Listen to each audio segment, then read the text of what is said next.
www.rti.go.th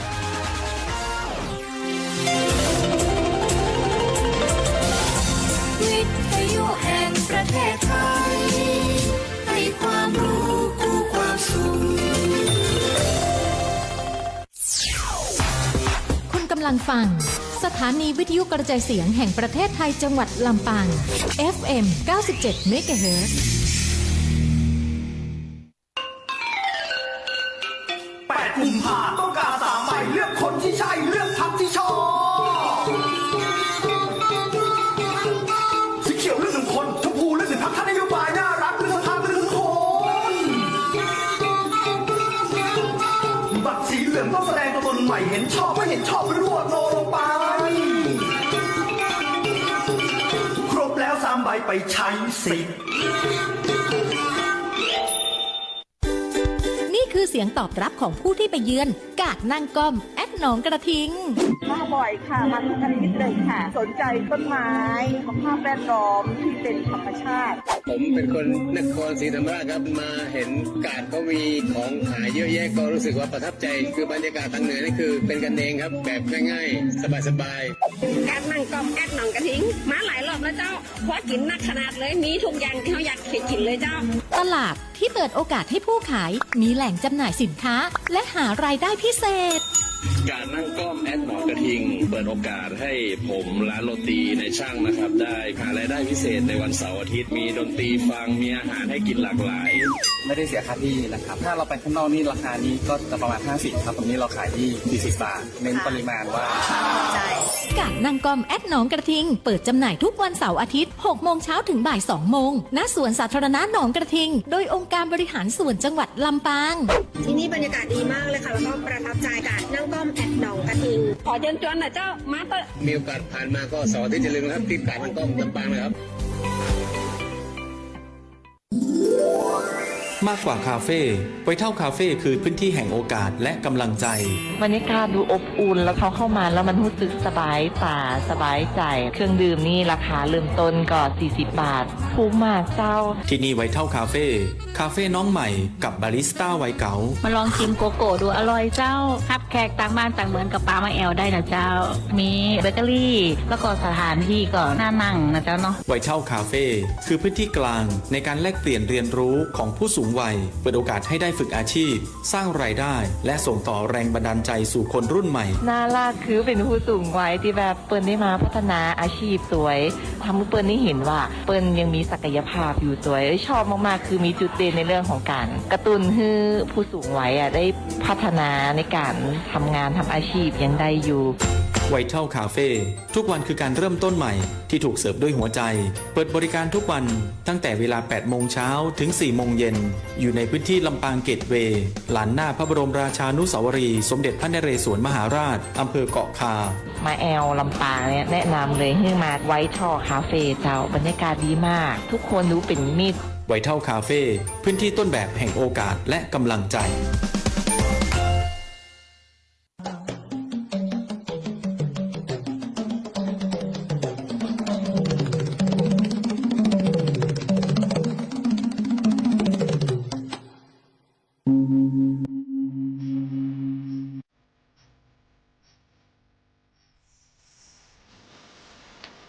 ลำปางยุคใหม่โปร่งใสสร้างสรรค์เท่าทันเท่าเทียมองค์การบริหารส่วนจังหวัดลำปางขอต้อนรับทุกท่านเข้าสู่รายการร่วมกึศร่วมใจก้าวไปกับอบจ.ลำปางโดยดีเจหนิงสุชาดา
สวัสดีเจ้าต้อนรับทุกท่านเข้าสู่รายการโฮมกึดโฮมใจก้าวไปกับอบจ.ลำปางคุณผู้ฟังอยู่กับข้าเจ้าน้องหนิงสุชาดาเจ้า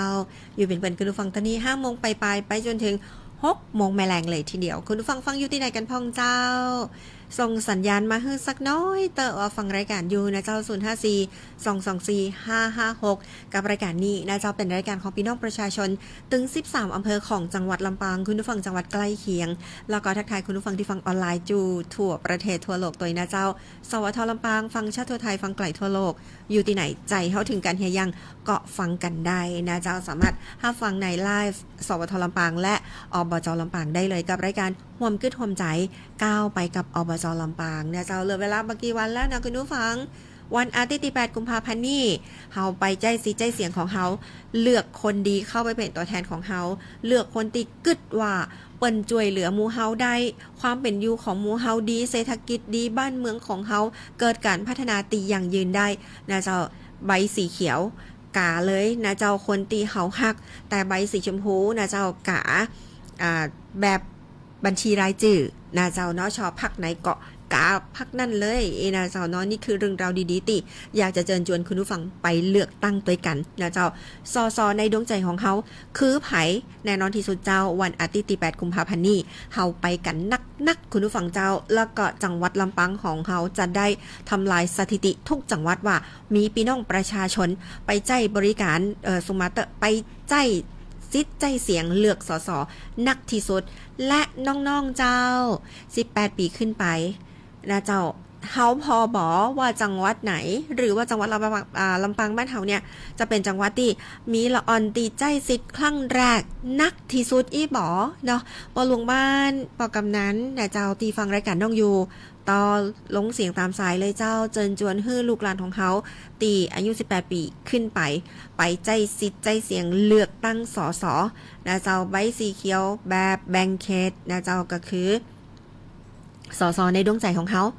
ชอบไผฮักไผเคสเฮามีไผพ่องตีเฮาชอบนั่นน่ะกาลงไปสีชมพูนะเจ้าแบบบัญชีรายชื่อนะเจ้าภาคไหนตั้งได้คุณผู้ฟังชอบนะเจ้ากาไปได้เลยนะเจ้าเกาะบดีลืมนะเจ้ารวมไปถึง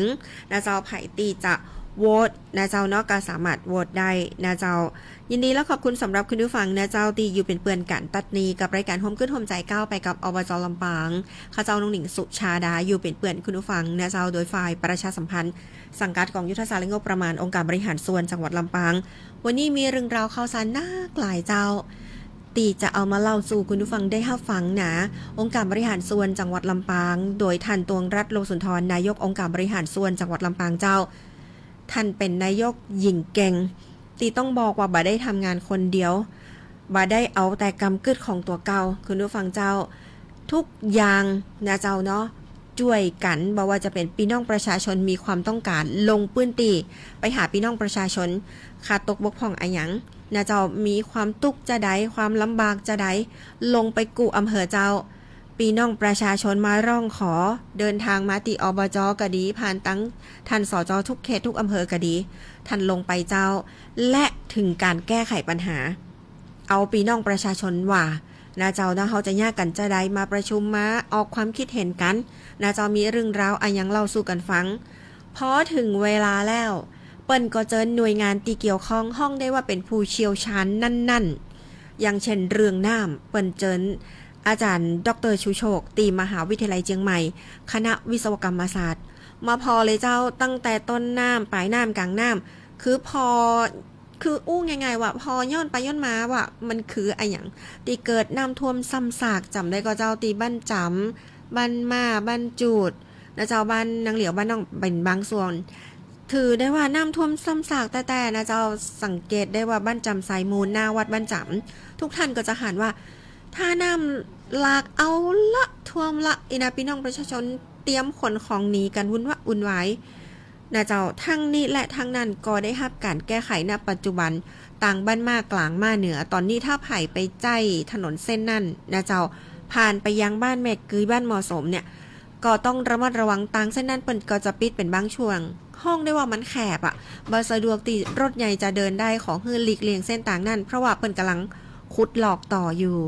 ยังน้ำมาลึกๆไหลมาลุ่มมาปะใส่ต่อน้อยมันก็ต้องท่วมแม่นก็เจ้าอันนี้เปิ้นกำลังขุดหลอกนะเจ้าแล้วก็ตั้งปลายน้ำเปิ้นไปพอประตูน้ำอาจารย์ดรชิวโชคพร้อมทีมงานวิศวกรเปิ้นมาพอเปิ้นโอประตูน้ำเป็นว่ามันเปิดบ่ได้มันปิดบ่ได้หน้าดู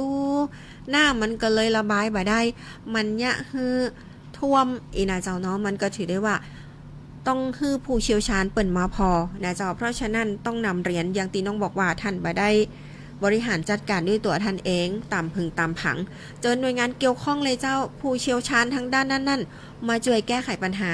ทุกโครงการอย่างเช่นโครงการคืนธรรมชาติและคืนความสมดุลให้กับลำน้ำให้มีอะอย่างรอเลี่ยงพี่น้องประชาชนอย่างเช่นปล่อยปลาปล่อยกุ้งอีนาเจ้าจากที่ว่าเป็นโควิดตะเมินกันนะเนาะพี่น้องประชาชนไปหาอาหารในลำน้ำเพราะว่าปอก้าแม่ขายก็บ่ค่อยมีสตังค์ก็บ่ค่อยมีไปซื้อกินอย่างประมาณนี้ต้องเสาะหาว่าหากินตามน้าตามปูตามปลาตามสระน้ำแหล่งน้ำต่างๆปรากฏว่ามีแต่คนไปซ่อแต่บ่มีคนไปปล่อยนึกภาพก็เจ้าในน้ำมันก็บ่มีปลาในน้ำมันก็บ่ค่อยมีข้าวสักเท่าใดมันยากขึ้นลำบากเปิ้นก็ไปปล่อยพันธุ์สัตว์น้ำนะเจ้าปลาอย่างเพื่อพี่น้องประชาชนรวมไปถึงคณะกรรมการแหล่งน้ำนั่นดูแลกันคนเดียวคือพอตาเจ้ามีการบริหารจัดการคนเดียวและที่สำคัญเจ้าว่าได้ปล่อยละปล่อยขวางว่าเฉพาะแต่พี่น้องประชาชนดูแลต่ออันหนาไปความรู้เจ้าจากมหาวิทยาลัยราชมงคลล้านนาลำปางนะเจ้าไปสอนวิธีทำตีลบภัยให้ป่าให้กุ้งกานะเจ้าหรือทำอาหารกานะเจ้ารวมไปถึงนะเจ้าให้ท่านประมงจังหวัดพร้อมทีมงานประมงจังหวัดลำปางนะเจ้าเข้าไปดูแลเรื่องของการดูแลเรื่องของการให้อาหารการกินนะเจ้านี่คือน้องต้องนำเรียนคุณผู้ฟังต้านะเจ้าเนาะในฐานะน้องเป็นคนลำปางลูกหลานคนลำปางได้หันทุกขั้นตอนทุกกระบวนการทุก process ในการทำงานเนี่ยก็จะบอกว่าแน่นอกแน่นใจนะเจ้าเนาะอันนี้ต้องนำเรียนว่าเขาห่วมกึดห่วมใจแต่นะเจ้าห่วมกึดห่วมใจก้าวไปด้วยกันกับอบจ.ลำปางเจ้าเพราะว่าพี่น้องประชาชนถือว่าเป็นคนสำคัญและที่สำคัญนะเจ้าเป็นหัวใจของการพัฒนาที่องค์การบริหารส่วนจังหวัดลำปางอยากจะช่วยกันพัฒนาอย่างยั่งยืนทั้งนี้ทั้งนั้นขึ้นอยู่กับพี่น้องประชาชนตัวเขาต้องช่วยกันเจ้าเหมือนมีเสา4เสาคุณผู้ฟังเจ้าไม่ใช่เฉพาะแต่หมู่อบจ.ต่ออันนะเจ้ามันกระเซิงเรื่องเกิ้งเนาะบ้านเนาะมันต้องช่วยกันหลายๆด้านนะเจ้าเพราะประชาชนคือคนสำคัญนั่นเองกับรายการความคิดความใจก้าวไปกับอบจ.ลำปางวันนี้น้องก็มีเรื่องราวข่าวสารน่าหลายแต่ว่าคุณผู้ฟังอยากจะให้น้องเป็นสื่อกลางในการประชาสัมพันธ์อยากจะฝากข่าวสารประชาสัมพันธ์เอิญมาได้นะเจ้า0542245556หัวหน้ายุ้ยกัญจนาฟูปิงเจ้าท่านก็จะคอยรับโทรศัพท์นะเจ้าแล้วสามารถบอกข่าวมาให้น้องหนึ่งช่วยประชาสัมพันธ์ได้กับรายการนี้ห่วมกึศห่วมใจก้าวไปกับอบจ.ลำปางเจ้าช่วงนี้นะเจ้าเฮาไปฟังเพลงที่คุณผู้ฟังเอิญเข้ามาจาก0542245556นะเจ้าพิเศษคือตัวกันแล้วกันอยากให้ฟังเพลงอะหยังเอิ้นมาแหมนะเจ้าเนี่ย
เชิญชวนประชาชนออกมาใช้สิทธิ์เลือกตั้งสสและออกเสียงประชามติ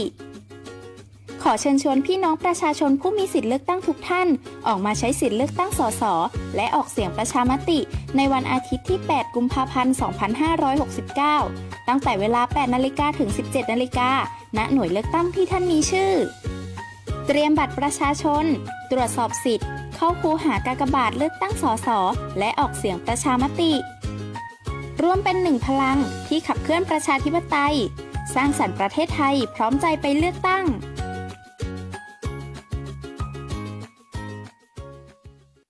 8 กุมภาพันธ์นี้ทุกเสียงคือพลังอย่าลืมไปใช้สิทธิ์เลือกตั้งสมาชิกสภาผู้แทนราษฎรและออกเสียงประชามติตั้งแต่เวลา 8 นาฬิกาถึง 17 นาฬิกาณ หน่วยเลือกตั้งที่มีชื่อตรวจสอบรายชื่อผู้มีสิทธิ์ได้ที่ www.ect.go.th แอปพลิเคชัน Smart Vote หรือสายด่วน 1444 สร้างสรรค์ประเทศไทยพร้อมใจไปเลือกตั้งมีพี่น้องชาวจังหวัดลำปางที่รักทุกท่านครับกับผมนายวิวัฒน์อินทร์วงศ์ผู้ว่าราชการจังหวัดลำปางวันนี้ก็อยากจะขอเชิญชวนพี่น้องชาวจังหวัดลำปางได้ออกมาร่วมใช้สิทธิ์เลือกตั้งสมาชิกสภาผู้แทนราษฎรแบบบัญชีรายชื่อและก็แบบแบ่งเขตนะครับที่จะมาถึงในวันที่ 8 กุมภาพันธ์ 2569 นี้และการเลือกตั้งครั้งนี้มีความพิเศษกว่าครั้งอื่นครับเพราะนอกจากจะเลือกสสทั้งแบบแบ่งเขตและก็แบบบัญชีรายชื่อแล้วเนี่ยเรายังต้องลงประชามติออกเสียงลงคะแนนนะครับที่จะให้มีรัฐธรรมนูญฉบับใหม่หรือไม่นะครับก็อยากจะขอเชิญชวนพี่น้องชาวจังหวัดลำปางได้ร่วมกันออกมาใช้สิทธิ์ใช้เสียงในวันที่ 8 กุมภาพันธ์ 2519 กันให้มากๆนะครับขอบพระคุณและสวัสดีครับคุณกำลังฟังร่วมคิดร่วมใจก้าวไปกับอบจ.ลำปางทางสวท.ลำปาง FM 97 เมกะเฮิรตซ์เจ้าก็บดีลืมนะเจ้าตั้งแต่เจ้านะเจ้าแล้วก็หมอเขาก็จะรวมกันรายงานนะเจ้าบอกว่าจะเป็นสถานการณ์ต่างๆอีนะเจ้าบอกว่าเจ้าหน้าที่นะเจ้าทันใดจะอยู่แน่นอนที่สุดเจ้าถ้าหากว่ามีการรายงานน้องหนิงคนหนึ่งละถ้าไปอยู่ในพื้นที่ก็จะรายงานสถานการณ์นะเจ้าว่า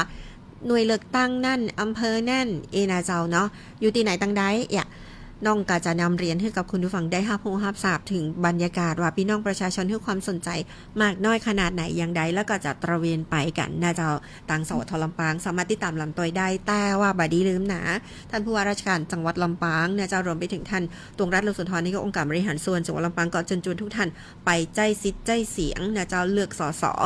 นะเจ้าสีเขียวกาสสในดวงใจของเขานะเจ้าสีชมพูกา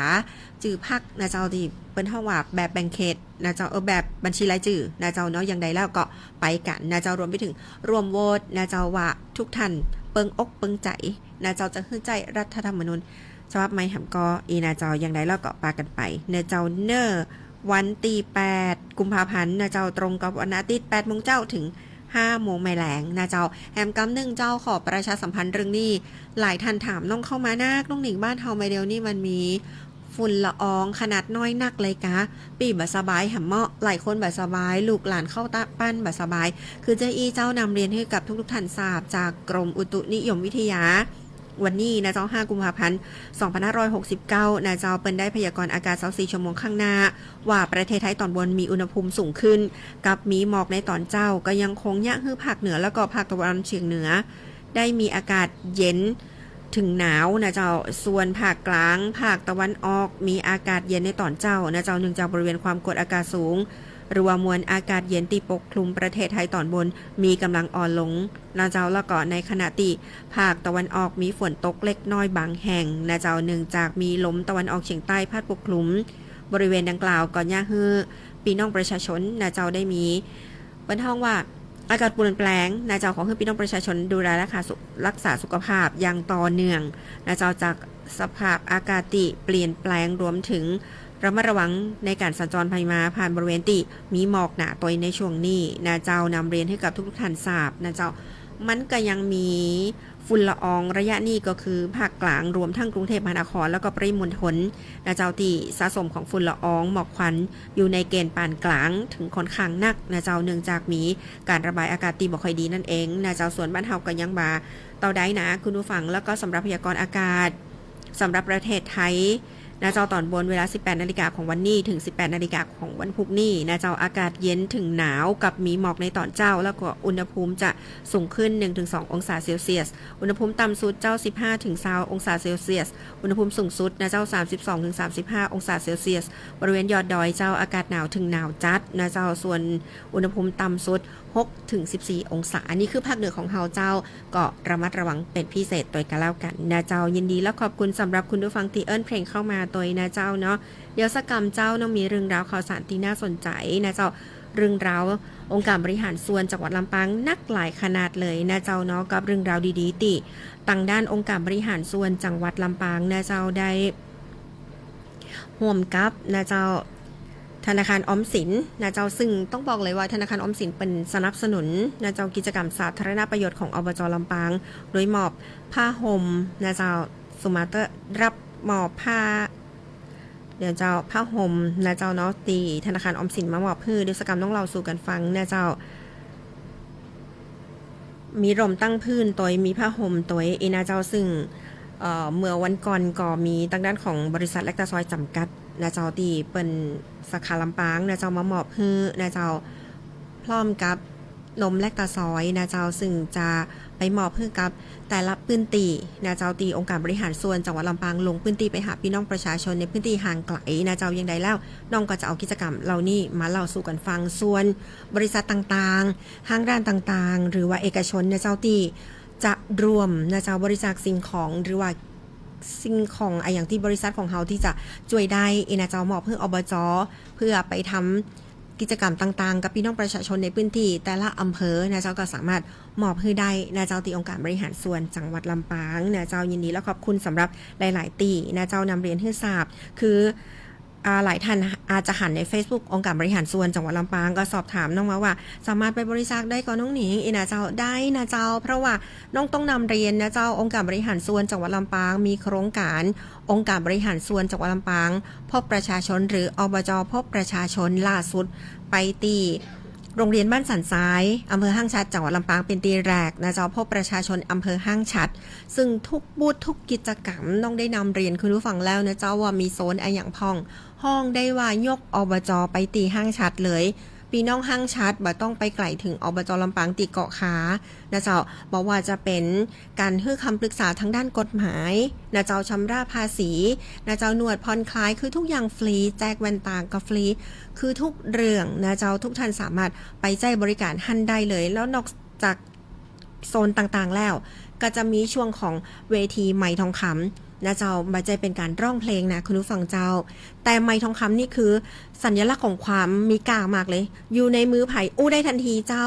คุณผู้ฟังจะได้อู้ต่อหน้าท่านนายกตวงรัฐโลสุนทรนายกองค์การบริหารส่วนจังหวัดลำปางท่านรองนายกท่านที่ปรึกษาท่านเลขานะเจ้าเปิ้นก็จะฮับเรื่องท่านไว้ว่าตีบ้านของท่านชุมชนของท่านนะเจ้าตำบลของท่านมีปัญหาอะไรอย่างนะเจ้าประสบภาวะวิกฤตอะไรอย่างพี่น้องประชาชนขาดเหลืออะไรอย่างตีต้องการอู้ได้เลยเจ้าเพราะฉะนั้นโอ้โหเป็นลู่กันขนาดน้องหนิงเป็นผู้ดำเนินรายการในช่วงนั้นนะเจ้าเวทีไม้ทองคำนะเจ้าเนาะห้องได้ว่าพี่น้องประชาชนอำเภอห้างชัดมีความเปิงอกเปิงใจขนาดนักนะเจ้าตีกิจกรรมอบจ.ลำปางพบประชาชนลงไปตีห้างชัดแล้วอำเภอต่อไปจะเป็นอำเภอเถินนะเจ้าส่วนอำเภอต่อไปจะเป็นอย่างนั้นน้องจะนำเรียนคุณผู้ฟังทราบเป็นระยะนะเจ้าตึงวันจันทร์จนถึงศุกร์ 5 โมงแรงถึง 6 โมงแล6 โมงแรงในรายการโฮมกึดโฮมใจก้าวไปกับอบจ.ลำปางแล้วก็ตีอสมท.ลำปางเจ้ารายการเดินหน้าลำปางไปกับอบจ.นะเจ้า 9 โมงถึง 10 โมงทุกวันจันทร์จนถึงวันศุกร์เหมือนกันนะเจ้าลุงหนิงก็จะได้เอาประชาสัมพันธ์ให้กับคุณผู้ฟังได้ฮับฮู้ฮับทราบกันแต่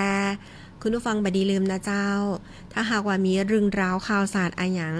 หรืออยากจะประชาสัมพันธ์สินค้าโอท็อปหรือยังใดเอามาให้น้องเจ้า 0542245566 ฝากนักจัดรายการทุกช่วงรายการของสวท.ลำปางก็ได้ฝากหัวหน้ายุ้ยไว้ก็ได้ นาเจ้ายินดีทุกเรื่องราวข่าวสารขอคะแนนพี่น้องประชาชนได้รับประโยชน์สถานศึกษาโรงเรียนใดสถานศึกษาใดนาเจ้าท่านผู้อำนวยการนาเจ้าคุณครูทุกท่านอาจารย์ทุกท่านที่ฟังรายการน้องยูเจ้ากับรายการโฮมกึดโฮมใจก้าวไปกับอบจ.ลำปางยินดีนะเจ้าน้องๆไปแข่งขันระดับไหนก็ตามอยากจะให้เด็กๆได้มาเล่าสู่กันฟังแล้วก็ให้พี่น้องประชาชนเจ้าจังหวัดลำปางพ่อแม่ผู้ปกครองได้ยกย่องเชิดชูว่าน้องๆเป็นเด็กเก่งมีความพยายามและที่สำคัญเจ้ารางวัลต่างๆเหล่านั้นที่น้องๆได้มาแชร์ประสบการณ์ในสถานีวิทยุแห่งนี้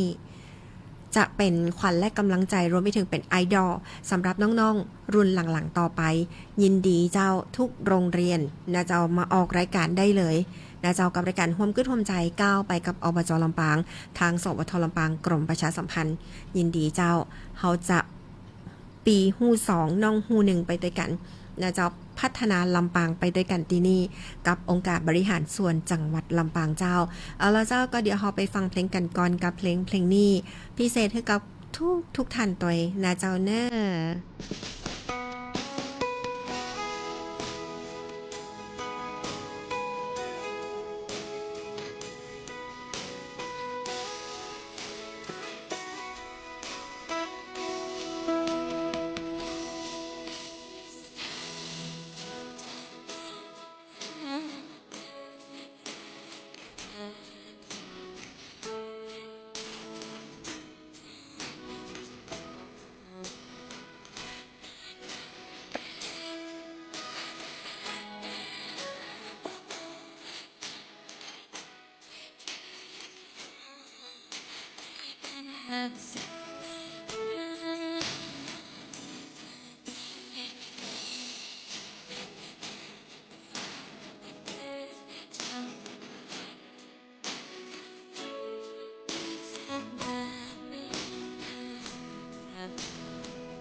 คุณกำลังฟังร่วมคิดร่วมใจก้าวไปกับอบจ.ลำปางทางสวท.ลำปาง FM 97 MHz เจ้าขอบคุณแม่กิ่งแก้วนะเจ้าเอิญเข้ามาบอกฟังรายการอยู่เนอะขอบพระคุณแม่เจ้าฮักษาสุขภาพตัวนะเจ้าเนอะช่วงนี้นะเจ้าอากาศเปลี่ยนแปลงเนาะหลายคนบ่สบายนะเจ้าหัวหน้ายุ่ยกับบ่สบาย ช่วงนี้นะเจ้าต้องบอกว่ากรมอุตุนิยมวิทยาเป็นก็ประกาศเตือนนะเจ้าว่าภาคเหนือของเขาก็จะมีอากาศเย็นหลงแหมคุณผู้ฟังเจ้าช่วงเจ้าอาจจะหนาวเนาะระมัดระวังสุขภาพให้ดีโดยกระเล่าการเจ้าด้วยความเป็นห่วงเป็นใยจากองค์การบริหารส่วนจังหวัดลำปางกับรายการห่วมกึ้นห่วมใจก้าวไปกับอบจ.ลำปางเจ้าช่วงนี้เจ้ามีเรื่องราวดีๆเล่าสู่กันฟังโดยเฉพาะแฟนรายการนะเจ้าพอใน Facebook องค์การบริหารส่วนจังหวัดลำปางนะเจ้าคุณผู้ฟังกดไลค์กดติดตามแล้วก็จะบ่พลาดทุกเรื่องราวข่าวสารขององค์การบริหารส่วนจังหวัดลำปางเจ้าคุณผู้ฟังก็จะเห็นว่าน้องหนิงวันนี้มีออมสินมามอบของสนับสนุนยังปีบริษัทปีไปได้ก็ได้เจ้ายินดีเนาะกับโครงการอบจ.พบประชาชนรวมไปถึงหลายๆเรื่องที่ทำเกี่ยวกับพี่น้องประชาชนเจ้าบางตีเขาขึ้นไปพื้นที่ห่างไกลนะมันลำบากอะเจ้าเวลาเขามีของไปเฮือตัวก็จัดดีเจ้าให้เจ้าร่วมด้วยช่วยกันกะตัดนี้ได้เลยนะเจ้ากับรายการความคิดความภูมิใจก้าวไปกับอบจ.ลำปางนะเจ้าอย่างเช่นเรื่องนี้นะเจ้าทานนายกองค์การบริหารส่วนจังหวัดลำปางรับมอบร่มตั้งปืนนะเจ้าแล้วก็ผ้าห่มจากธนาคารออมสินสนับสนุนกิจการสาธารณประโยชน์ขององค์การบริหารส่วนจังหวัดลำปางเจ้า5 กุมภาพันธ์ 2569นางสามิกาศรีสิริโชคชัยนะเจ้าผู้จัดการธนาคารออมสินสาขากคาพร้อมคณะในนามตัวแทนธนาคารออมสินเขตลำปางเข้าพบนางสาวตรงรัตน์ โลสุนทรนายกองค์การบริหารส่วนจังหวัดลำปางพร้อมด้วยคณะผู้บริหารหัวหน้าส่วนราชการและก็เจ้าหน้าที่ในสังกัดองค์การบริหารส่วนจังหวัดลำปางเจ้าในการนี้ธนาคารออมสินได้มอบร่มตั้งปื้นนะเจ้าแล้วก็ผ้าห่มนะเจ้าเพื่อสนับสนุนการดำเนินกิจกรรมต่างๆขององค์การบริหารส่วนจังหวัดลำปางนะเจ้าแล้วแต่วัตถุประสงค์ขององค์การบริหารส่วนจังหวัดลำปางเพื่อเป็นประโยชน์ของพี่น้องประชาชนและสังคมโดยรวมต่อไปเจ้าทุกท่านก็จะได้หันนะเจ้าส่วนบริษัทห้างร้านที่ถามน้องมาว่าเขาจะไปร่วมบริจาคได้ก็อีนะเจ้ายินดีเจ้าถ้าหากว่าไปอบจ.พบประชาชนไปตัวได้ก็นะเจ้าก็ได้เลยถ้าคุณพร้อมนะเจ้าแล้วก็ว่างที่ปอจะไปก็สามารถไปกันได้นะเจ้าทุกท่านสามารถเข้าไปพอได้นะเจ้าเนาะว่าเขามีกิจกรรมอันอย่างพ่องนะเจ้ายินดีและขอบคุณแต่สำหรับหลายๆท่านเลยทีเดียวนะเจ้าได้หันใน Facebook องค์การบริหารส่วนจังหวัดลำปางแล้วก็ไทยถามกันเข้ามานักเลยนะเจ้าว่าสามารถไปบริจาคได้ก็ยินดีเจ้าทุกเรื่องถ้าหากว่าพี่น้องประชาชนได้รับประโยชน์เฮายินดีเป็นสื่อกลางในการประชาสัมพันธ์เป็นสื่อกลางในการนำสิ่งของนั่นๆบางทีทุกท่านไปไกลอาจจะบ่สะดวกนะเจ้ารถก็บ่ค่อยจะมีนะเจ้าหรืออย่างใดอบจ.ลำปางยินดีเจ้าเฮามีบุคลากรพร้อมทั้งรถขององค์การบริหารส่วนจังหวัดลำปางจัดนำสินค้าแล้วก็บริการของท่านนะเจ้าที่ท่านว่าบริจาคกับองค์การบริหารส่วนจังหวัดลำปางห้องได้ว่ารวมด้วยช่วยกันตัดนี้นะเจ้ายินดีทุกเรื่องราวแต่นะเจ้าเนาะเดี๋ยวช่วงหน้าต้องมีเรื่องราวเนี่ยเจ้าเรื่องของกองทุนฟื้นฟูสมรรถภาพผู้สูงอายุและผู้พิการมาเล่าสู่คุณฟังได้ฟังกันจะประชาสัมพันธ์จะตลอดเจ้าเพราะว่าหลายท่านก็ยังบอกฮู้หลายท่านสอบถามไปที่อบจ.ลำปางบ่อยครั้งที่น้องหนิงฮับเองนะเจ้าตีโทรไป0542376000กด0ติดต่อประชาสัมพันธ์ให้นะน้องฮับหลายสายเจ้าแล้วก็แจ้งฮือไปติดต่อนะเจ้าอสม.หรือว่าท่านสจ.หรือนะเจ้าผู้นำชุมชนผู้นำท้องถิ่นนะเจ้าติดต่อตีอปท.ใกล้บ้านท่านหลายครั้งเลยนะเจ้าแต่ว่าวันนี้เจ้าท่านนายกตรงรัตน์ โลสุนทรนายกองค์การบริหารส่วนจังหวัดลำปางท่านเน้นย้ำแล้วเอาลงในเพจของท่านเลยนะเจ้าว่าท่านฮู้ก็ว่าอบจ.ลำปางมีกองทุนฟื้นฟูสมรรถภาพผู้สูงอายุและผู้พิการซึ่งพร้อมจะดูแลผู้สูงอายุและผู้พิการทั้ง13อำเภอทุกเขตเทศบาลในจังหวัดลำปางของเฮานะเจ้าท่านฮู้ก็ถ้ายังบ่ฮู้เตือเดี๋ยวถ้าไปฟังน้องเดี๋ยวน้องจะเล่ารายละเอียดเรื่องนี้เล่าสู่กันฟังกับกองทุนฟื้นฟูสมรรถภาพผู้สูงอายุและผู้พิการองค์การบริหารส่วนจังหวัดลำปางเนื้อเจ้าเดี๋ยวเราไปฟังเพลงกันก่อนเจ้า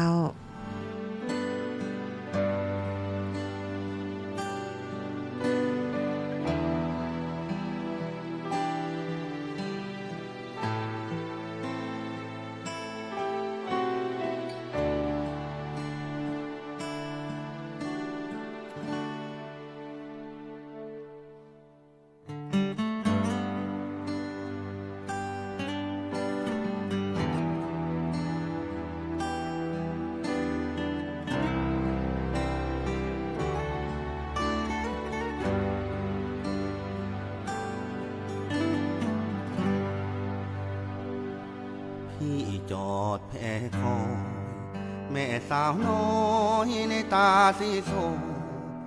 ริมฝั่งน้ำเมืองพิษณุโลกโชคไม่ช่วยคนสวยไม่มา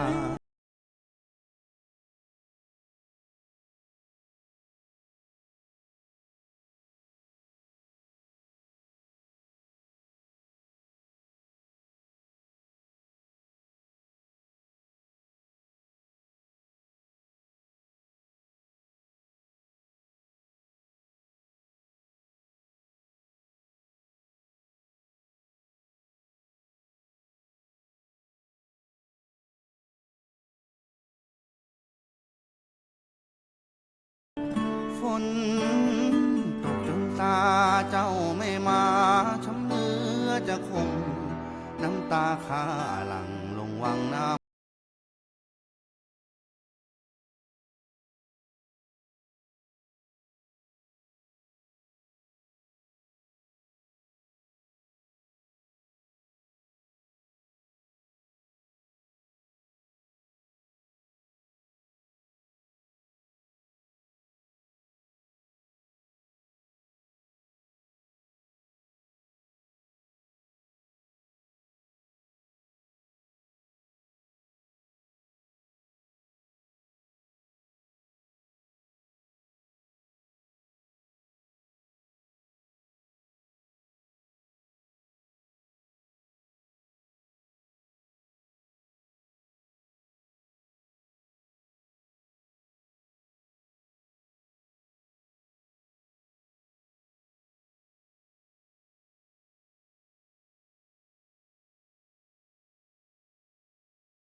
8 กุมภาพันธ์นี้ทุกเสียงคือพลังอย่าลืมไปใช้สิทธิ์เลือกตั้งสมาชิกสภาผู้แทนราษฎรและออกเสียงประชามติตั้งแต่เวลา 8 นาฬิกาถึง 17 นาฬิกาณหน่วยเลือกตั้งที่มีชื่อตรวจสอบรายชื่อผู้มีสิทธิ์ได้ที่ www.ect.go.th แอปพลิเคชัน Smart Vote หรือสายด่วน 1444 สร้างสรรค์ประเทศไทยพร้อมใจไปเลือกตั้ง เจ้า5 โมงกับแหม52 นาทีโดยประมาณคุณผู้ฟังเจ้าตีน้องข้างไวตะเกียเจ้าคุณผู้ฟังเจ้าอยากคุณผู้ฟังหันภาพเนาะในเพจของท่านตวงรัฐโลสุนทรนายกองค์การบริหารส่วนจังหวัดลำปางคุณผู้ฟังเจ้าเป็นภาพตีต้องบอกเลยว่าท่านนายกลงพื้นที่ทุกหมู่บ้านจริงๆนะพ ภัยร่องขอมาท่านไปถึงตีเจ้าก็ต้องบอกเลยว่าท่านอยากจะย่ำเตือนนาเจ้าเนาะแล้วก็น้องหนิงเองเนี่ยอยากจะประชาสัมพันธ์ในฐานะลูกหลานคนลำปางอยากจะให้คนลำปางได้รับผู้ไหวภัยตีปะหรือพบเห็นผู้สูงอายุหรือผู้พิการนาเจ้าตีต้องบอกเลยว่าอยู่ในสภาพที่บ่สามารถดำรงชีวิตอยู่ได้แบบถ้าแบบมีอุปกรณ์ช่วยเหลือคือผู้ฟังเจ้าขอแนมบอกมาเตะตีกองทุนฟื้นฟูสมรรถภาพองค์การบริหารส่วนจังหวัดลำปางกองทุนนี่ตั้งมาเมินแล้วนะเราช่วยเหลือพี่น้องประชาชนทุกพื้นที่ทุกเขตทุกอำเภอแต่มีแหมหลายทันตีบอกฮู้บ่อยครั้งที่โทรเข้าไปถามน้องที่อบจ.ลำปางน้องเองนะเจ้าในฐานะนะเจ้าอยู่ในอบจ.ลำปางแล้วก็รับโทรศัพท์อยู่นะเจ้า0542376005นั่นนะบางคนกด0ไปเจ้าไปถามน้องนะเจ้าน้องก็บอกเบอร์โทรกองทุนฟื้นฟูตั้งอยู่กองสาธารณสุของค์การบริหารส่วนจังหวัดลำปางเฮามีคณะกรรมการซึ่งเป็นผู้ทรงคุณวุฒิบ่ใจแต่เจ้าหน้าที่อบจ.ลำปางต่ออันหนาเจ้าหน้าที่อบจ.ลำปางเป็นเพียงแต่เป็นเจ้าหน้าที่คอยจะอำนวยความสะดวกในเรื่องของเอกสารอย่างต่างๆและปาคณะกรรมการลงพื้นที่ไปหาบ้านนั้นๆที่เปิ้นร้องขอมานะเจ้าแล้วเขาก็จะมีคณะกรรมการผู้ทรงคุณวุฒิในจังหวัดลำปางเขาเนี่ยเจ้าจะเป็นข้าราชการเกษียณอายุรวมไปถึงหลายๆท่านเลยทีเดียวที่เปิ้นมีจิตเมตตาได้พินิจพิเคราะห์พิจารณาว่าสมควรคือคนไหนนะเจ้าเป็นคนที่1ที่2ที่3บางคนเร่งด่วนแต่นะเจ้าบางทีคนที่1ที่2ที่3นะเจ้าเปิ้นเรียงคิวมาพอคนที่5กลายเป็นว่าเอ้าเปิ้นต้องเร่งด่วนนะเฮากำลังหาไปปะนะเจ้าว่าอันเนี่ยเปิ้นล่มออกมาเอ้าซ้ำไปกันใหญ่เลยอย่างประมาณนี้นะเจ้าน้องก็เลยย้ำเตือนแหมกำนึงว่าคุณผู้ฟังฮู้ก็เจ้าว่าอบจ.ลำปางมีกองทุนฟื้นฟูสมรรถภาพผู้สูงอายุและผู้พิการซึ่งพร้อมที่จะดูแลผู้สูงอายุและผู้พิการทั้ง13อำเภอของเฮานะเจ้าทุกเขตเทศบาลทุกอบต.ทั่วทั้งจังหวัดลำปางเลยนะคุณผู้ฟังนะผู้สูงอายุและก็ผู้พิการจำนวนน้อยเจ้าที่มีความยากลำบากด้านความเคลื่อนไหวขาดโอกาสในการดำเนินชีวิตตามปกติเช่นเฮาทันเนี่ยคุณผู้ฟังเจ้าเนาะบางท่านก็อาศัยอยู่บ้านเฮือนที่มีสภาพที่บ่เอื้อต่อการใช้ชีวิตของผู้พิการหรือผู้ที่มีสภาพร่างกายบ่สมบูรณ์พร้อมเช่นในบ้านบ่มีราวจับเดินก็คือราวจับช่วยเดินคนเฒ่าคนแก่หรือผู้พิการมันบางทีต้องมีราวจับนะทุกท่านเจ้าบ่ใจเดินคนเดียวได้เข้าห้องน้ำห้องตานะเจ้าเนาะแล้วก็บ่มีทางลาดสำหรับวิวแชร์เปิ้นนั่งรถเข็นนั่งวิวแชร์มาโดยตลอดบ่มีทางลาดแล้วจะลงไปจะแดคุณผู้ฟังนึกภาพนะอันนี้ไปช่วยได้นะคุณผู้ฟังเจ้าหรือว่าห้องน้ำอยู่ไกลจนผู้สูงวัยใจงานบ่สะดวกจะอี้ก็ไปช่วยนะเจ้าลักษณะจะอี้นะเจ้าสามารถขอความช่วยเหลือจากกองทุนฟื้นฟูสมรรถภาพผู้สูงอายุแล้วก็ผู้พิการได้นะเจ้าเพื่อไปปรับปรุงสภาพที่พักอาศัยเพื่อให้เกิดความสะดวกเหมาะสมต่อผู้สูงอายุและผู้พิการยิ่งขึ้นนะคุณผู้ฟังนะ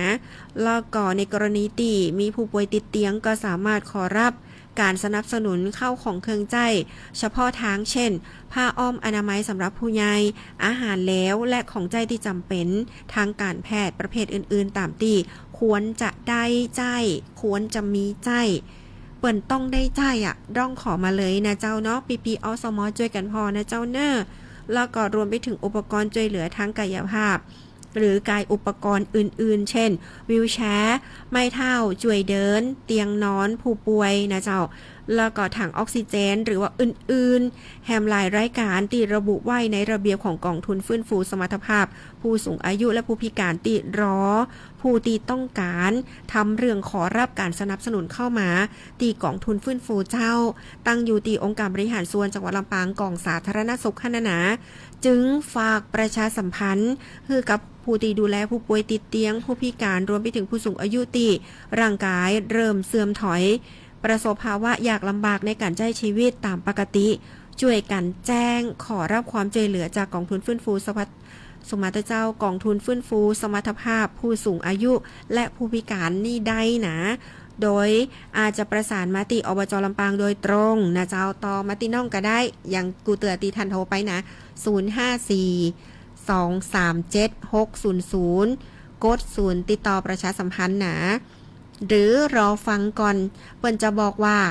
ติดต่อกองสาธารณสุขกดเลขอันยังอีนาเจ้าเนาะ0542376000จะมีโอเปอเรเตอร์ฮับนาเจ้าแล้วก็รอฟังว่ากองสาธารณสุขเบอร์อย่างคุณก็กดเบอร์นั่นเลยแต่ถ้ามันฟังแล้วมันว่าตันหรือว่าจะได้กดศูนย์ไปหาน้องก็ได้นาเจ้าเนาะงานนี้ต้องบอกว่าช่วยกันนาเจ้าซึ่งกองทุนฟื้นฟูสมรรถภาพผู้สูงอายุและผู้พิการของอบจ.ลำปางก็ยินดีให้ความช่วยเหลือผู้สูงอายุและผู้พิการทั่วทั้งจังหวัดลำปาง13อำเภอ100ตำบล931หมู่บ้านอย่างเท่าเทียมกันฝากมาจากท่านตวงรัตน์ โลสุนทรนายกองค์การบริหารส่วนจังหวัดลำปางทุกท่านสามารถเข้าไปพอใน Facebook นะเจ้าตวงรัตน์ โลสุนทรนะเจ้าเนาะกดไลค์กดติดตามได้เลยนะเจ้ารวมไปถึงใน Facebook ขององค์การบริหารส่วนจังหวัดลำปางนะเจ้ายังพอเวลาคุณผู้ฟังเจ้าเวลาหมดเวลาเสี่ยงมาถึงช่วงท้ายของรายการห่วมขึ้นห่วมใจก้าวไปกับอบจ.ลำปางละเอาเป็นว่าวันผูกน้องปีกม้าปะคุณผู้ฟังแล้วก็ไส้หลายๆเพลงที่บ่ได้เปิดวันนี้ข้าเจ้าน้องหนิงสุชาดาต้องนำรายการห่วมขึ้นห่วมใจก้าวไปกับอบจ.ลำปางจากลาคุณผู้ฟังไปเพียงแต่ก่อนป้ากันวันผูก 5 โมงแลงถึง 6 โมงแลงวันนี้ลาไปแล้วสวัสดีเจ้าคุณกำลังฟังร่วมคิดร่วมใจก้าวไปกับอบจ.ลำปางทางสวท.ลำปาง FM 97 เมกะเฮิรตซ์